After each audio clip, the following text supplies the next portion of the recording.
By no stretch of the imagination would I call this a good vlogging setup. I currently have a 58mm Helios 44-2 vintage lens on this camera. It's manual focus, so honestly I'm probably not even fully in focus, but I really wanted to test it out on my S9 to see if I can get the swirly bokeh showing up of this lens, because the bokeh elements of this lens due to a lens defect are absolutely incredible. So let's get some shots outside to see if we can get it showing up. I think I already sort of see it in the background, which is awesome.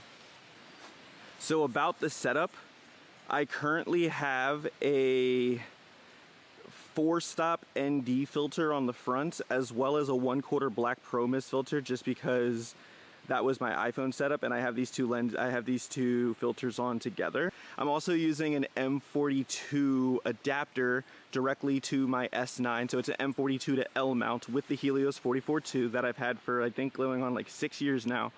And let's see if we can get it showing up. So as you can see, at f2, this lens is ridiculous. Like look at the swirls in the background here. If I can maybe get like some light coming in without it overblowing, I can maybe even show it a little bit better. Yeah, there, you see that swirl? Look at that swirl. That's absolutely insane, right? So I quite literally don't have a lavalier microphone right now, so I'm gonna try to use my phone and then sync the audio in post. Hopefully this works, but this lens doesn't work as a vlogging setup, but I think it's great for like talking heads as long as you have somebody behind the camera, because of the fact that it's manual focus. I might not even be in focus right now. I can't fully tell. Looking at the camera, looks like I'm in focus if I go like right here. But yeah, it looks great.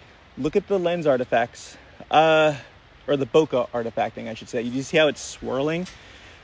This lens, I'm gonna get it so wrong, but it was developed in Russia, I believe, as a competitor to some Zeiss glass that came out back then.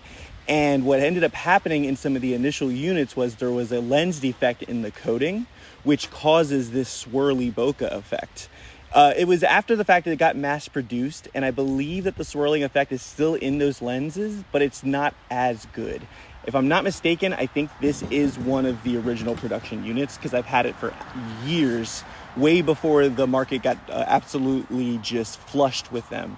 So yeah, what do you think? Hopefully this is working.